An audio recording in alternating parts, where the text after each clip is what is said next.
వెస్టేషియాలో యుద్ధం అంతకంతకు పెరుగుతుండటంతో అమెరికా తన బలగాలను రంగంలోకి దించుతోంది.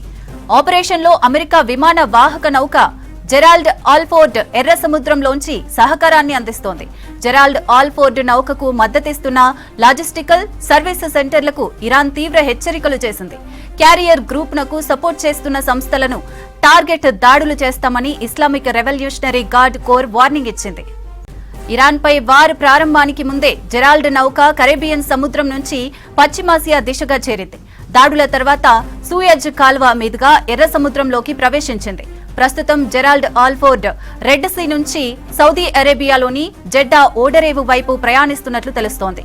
ఇరాన్కు ముప్పు పొంచి ఉండటంతో టెహ్రాన్ వార్నింగ్ ఇచ్చినట్లు విశ్లేషకులు అంచనా వేస్తున్నారు.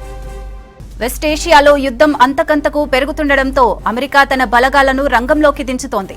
ఆపరేషన్లో అమెరికా విమాన వాహక నౌక జెరాల్డ్ ఆల్ఫోర్డ్ ఎర్ర సముద్రంలోంచి సహకారాన్ని అందిస్తోంది.